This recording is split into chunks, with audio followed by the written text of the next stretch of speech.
బేతాళ కథలు మూడు తలల రాక్షసుడు. పట్టువదలని విక్రమార్కుడు చెట్టు వద్దకు తిరిగి వెళ్లి చెట్టుపైనుంచి శవాన్ని దించి భుజాన వేసుకుని ఎప్పటిలాగే మౌనంగా శ్మశానంకేసి నడవసాగాడు. అప్పుడు శవంలోని బేతాళుడు, రాజా, అచంచలమైన నీ పట్టుదల, దృఢచిత్తం, కఠోర శ్రమ అబ్బురపరుస్తున్నాయి. ఏ శత్రువు మీద పగ సాధించటానికి నువ్వెలా శ్రమపడుతున్నావో తెలియదు. అయినా ఈ పట్టుదల కార్యం సాధించేంతవరకు ఇలాగే చెక్కుచెదరకుండా నిలబడుతుందా, లేక మధ్యలో నీరు కారిపోతుందా అన్న సందేహం కూడా కలుగుతున్నది. ఎందుకంటే ఎవరి మనసు ఎప్పుడు ఎలా మారుతుందో చెప్పటం కష్టం. మానవులు చపలచిత్తులు, పరిస్థితులను బట్టి ఆలోచనలను మార్చుకుంటూ ఉంటారు. ఆగర్భ శత్రువులు సైతం క్షణంలో మిత్రులుగా మారిపోతూ ఉంటారు. అప్పుడు పగ సాధించటానికి పడిన శ్రమ అంతా వృధా అయిపోతుంది. నీకు తగు హెచ్చరికగా ఉండేందుకు ఒక రాక్షసుడికి జడుసుకుని హఠాత్తుగా తన మనసు మార్చుకున్న సింహభూపతి అనే రాజు కథ చెబుతాను, శ్రమ తెలియకుండా విను అంటూ ఇలా చెప్పసాగాడు. వింధ్యగిరి రాజ్యం రాజు శివపద్ముడు ధర్మప్రభువు. ఆయన పరిపాలనలో రాజ్యం సుభిక్షమై ప్రజలు సుఖసంతోషాలతో జీవించసాగారు. వింధ్యగిరికి సమీపాన నిసారణ్యం అనే దట్టమైన అడవి ఉండేది. ఆ అడవిలో అమూల్యమైన వనమూలికలు ఉండేవి. వాటి కోసం వింధ్యగిరి వైద్యులు తరచూ అడవికి వెళ్లి వస్తూ ఉండేవారు. అటువంటిది ఉన్నట్టుండి నిసారణ్యంలోకి అతి భయంకరమైన మూడు తలల రాక్షసుడు ఒకడు వచ్చి చేరాడనే వదంతులు వ్యాపించాయి. దాంతో వైద్యులు నిసారణ్యం దిశగా వెళ్లటం మానుకున్నారు. ఆ వదంతులు రాజు చెవిన కూడా పడ్డాయి. ఆయన సమర్థులైన వేగులు కొందరిని పిలిచి అందులోని నిజనిజాలు తెలుసుకుని రమ్మని పంపాడు. వెళ్లిన వేగులు వారం రోజుల్లో తిరిగి వచ్చి, మహారాజా, నిసారణ్యంలో మూడు తలల రాక్షసుడు సంచరిస్తున్న మాట నిజం. మేము వాణ్ణి కళ్ళారా చూశాం అని చెప్పారు. నిజం తెలుసుకున్న శివపద్ముడు ఆ రాక్షసుడి పీడ విరగడ చేయటం ఎలాగా అని ఆలోచిస్తూ ప్రస్తుతానికి నిసారణ్యం వైపు వెళ్లవద్దని ప్రజలకు చాటింపు వేయించాడు. అటువంటి పరిస్థితుల్లో వింధ్యగిరి రాజ్యంలో ఒక వింత వ్యాధి ప్రబలింది. ఊపిరి పీల్చటం కష్టమై పిల్లలు, వృద్ధులు మరణించసాగారు. శివపద్ముడు ఆస్థాన వైద్యులను పిలిచి ఆ వ్యాధికి సత్వరం ఔషధం కనుగొనమని ఆదేశించాడు. వైద్య గ్రంథాలు పరిశీలించిన ఆస్థాన వైద్యులు, రాజా, ఈ వ్యాధికి అవసరమైన ఔషధం తయారు చేయటం కనుగొన్నాము. అయితే అందుకు అవసరమైన నవసంజీవని మూలికలు నిసారణ్యంలో కానీ దొరకవు. మూడు తలల రాక్షసులు సంచరిస్తూ ఉండటం వల్ల మేమా ప్రాంతానికి వెళ్లటం ప్రాణాంతకం కదా అని భయం వ్యక్తం చేశారు. వాళ్ల మాటల్లోనే నిజం గ్రహించిన శివపద్ముడు అప్పటికి మౌనం వహించాడు. కాని రోజురోజుకు రాజ్యంలోని మరణాల సంఖ్య ఎక్కువ కావటంతో ఆయనెంతో వ్యధ చెందాడు. దానిని గురించి బాగా ఆలోచించిన శివపద్ముడు ప్రాణానికి తెగించి తానే అడవికి వెళ్లి నవసంజీవని మూలికలు తీసుకురావాలని సంకల్పించాడు.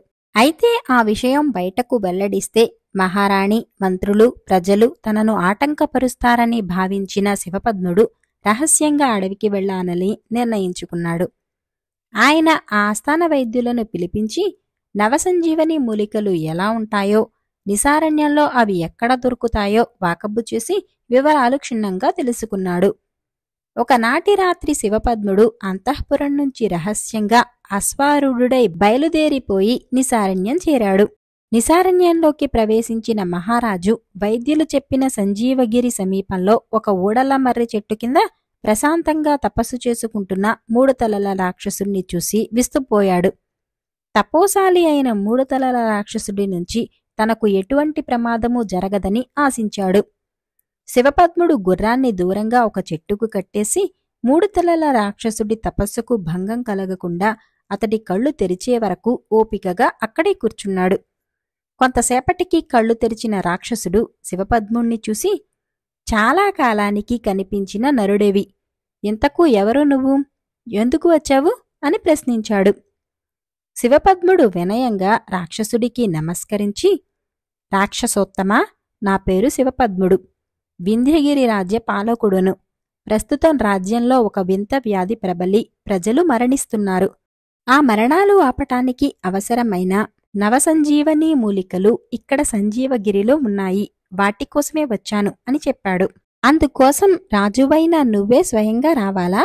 వైద్యులు భటులు లేరా అని ప్రశ్నించాడు రాక్షసుడు ఆశ్చర్యంతో. ఈ అడవిలో నువ్వు సంచరిస్తున్న విషయం తెలిసి ఇక్కడికి రావటానికి ఒక్కరూ సాహసించటం లేదు, అందుకని నేనే బయలుదేరి వచ్చాను అన్నాడు శివపద్ముడు.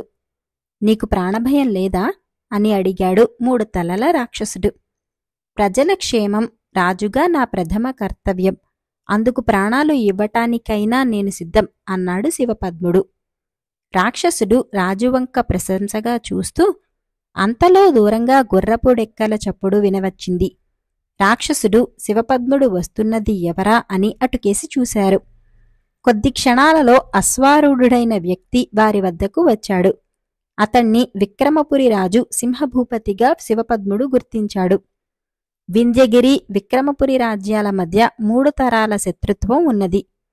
ధర్మనిరతుడైన శివపద్ముడు సింహాసనం అధిష్ఠించగానే సింహభూపతితో స్నేహానికి ప్రయత్నించాడు. అయితే సింహభూపతి శివపద్ముణ్ణి ఆగర్భ శత్రువుగా పరిగణించి స్నేహాన్ని తిరస్కరించాడు. సమయం దొరికితే వింధ్యగిరిని కలుపుకొని లేదా నాశనపరచి పగ సాధించటానికి పథకాలు ఆలోచిస్తున్నాడు. రాక్షసుడి దగ్గరున్న శివపద్ముణ్ణి సింహభూపతి గుర్తించి ఈసడింపుడుగా చూసి రాక్షసుడి వైపు తిరిగి నీతో మాట్లాడాలని వచ్చాను అని చెప్పాడు. వచ్చిన పని చెప్పు అన్నాడు రాక్షసుడు. నీతో ఏకాంతంగా మాట్లాడాలి అన్నాడు సింహభూపతి. ఆ మాట విన్న రాక్షసుడు శివపద్ముడితో రాజా, నువ్వు వెళ్ళి మూలికలు సేకరించుకునిరా అన్నాడు. రాజు సంజీవగిరికేసి వెళ్ళాడు. అప్పుడు సింహభూపతి రాక్షసుడితో మిత్రమా, శివపద్ముడు నాకు ఆగర్భ శత్రువు. ఇప్పుడతని రాజ్యంలో ఒక వ్యాధి ప్రబలి ప్రజలు మరణిస్తున్నారు. ఆ మరణాలు ఆపటానికి అవసరమైన నవసంజీవని మూలికలు సంపాదించటానికి శివపద్ముడు అరణ్యానికి బయలుదేరిన సంగతి తెలిసి నీ వద్దకు వచ్చాను. అవి అతడికి దక్కకుండా చూడు అన్నాడు. అందువల్ల నీకు జరిగే ప్రయోజనం ఏమిటి అని ప్రశ్నించాడు రాక్షసుడు. సంజీవని మూలికలు దొరకకపోతే వింధ్యగిరి రాజ్యం క్రమంగా శ్మశానంగా మారుతుంది, నా పగ చల్లారుతుంది అని చెప్పాడు సింహభూపతి ఆవేశంతో. నీ కోరిక తీరిస్తే మరి నాకేమిస్తావు అని అడిగాడు రాక్షసుడు. నువ్వు కోరిన కోరికను, అది ఎటువంటి కోరికనైనా తీరుస్తాను అన్నాడు సింహభూపతి ఉత్సాహంతో. నా ఆకలి తీర్చటానికి ప్రతిరోజు ఒక మనిషిని నీ రాజ్యం నుంచి నా దగ్గరకు పంపగలవా అన్నాడు రాక్షసుడు. సంతోషంగా పంపగలను అన్నాడు సింహభూపతి క్షణం కూడా ఆలోచించకుండా. ఆలోగా శివపద్ముడు నవసంజీవని మూలికలతో అక్కడికి చేరాడు. 3 తలల రాక్షసుడు సింహభూపతి వైపు ఆగ్రహంగా చూసి నీ వంటి మూర్ఖుణ్ణి నేనింతవరకు చూడలేదు. శివపద్ముడి పాదాలకు నమస్కరించి తక్షణం ఇక్కడి నుంచి వెళ్ళిపో అని హుంకరించాడు. క్షణం ఆలోచించిన సింహభూపతి శివపద్ముడితో నన్ను క్షమించు అని ఆయనకు పాదాభివందనం చేసి మౌనంగా అక్కడి నుంచి వెళ్ళిపోయాడు.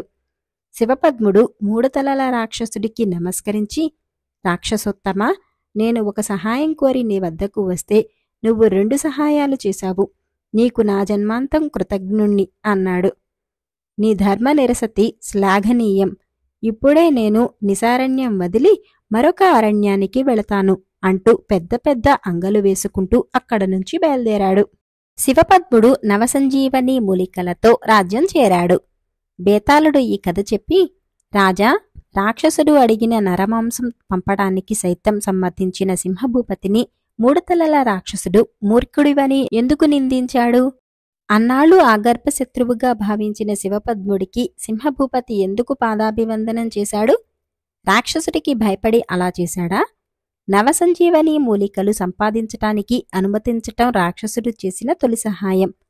మరి అయితే శివపద్ముడు ప్రస్తావించిన 2వ సహాయం ఏమిటి? ఈ సందేహాలకు సమాధానం తెలిసి కూడా చెప్పకపోయావో నీ తల పగిలిపోతోంది అన్నాడు. దానికి విక్రమార్కుడు శివపద్ముడు ప్రజల ప్రాణాలు కాపాడటానికి తన ప్రాణం పనంగా పెడితే సింహభూపతి తన తాత తండ్రుల నాటి పగ తీర్చుకోవటానికి తన రాజ్య ప్రజల ప్రాణాలను బలిచేయటానికి పూనుకున్నాడు. అందుకే రాక్షసుడు సింహభూపతిని మూర్ఖుడువని నిందించాడు. రాక్షసుడి మందలింపుతో ఆలోచనలో పడిన సింహభూపతి ఆ నిజం గ్రహించబట్టే శివపద్ముడికి క్షమాపణ చెప్పి పాదాభివందనం చేశాడు. రాక్షసుడికి భయపడి కాదు, పశ్చాత్తాప హృదయుడైన సింహభూపతి భవిష్యత్తులో శివపద్ముడితో వైరం మాని స్నేహంగా మసులుకుంటాడు. అదే రాక్షసుడు చేసిన రెండో సహాయం. ఇకపోతే తపస్సు చేసుకునే 3 తలల రాక్షసుడు నరమాంసం కోరటం సింహభూపతిని పరీక్షించటానికే కాని నిజంగా కాదు. వింధ్యగిరి ప్రజలు తన ఉనికిని తెలుసుకుని భయపడుతున్నారు కనుక అక్కడ నుంచి వెళ్ళిపోయాడు అని అన్నాడు. రాజుకు ఈ విధంగా మౌనభంగం కలగగానే బేతాళుడు శవంతో సహా మాయమై తిరిగి చెట్టెక్కాడు.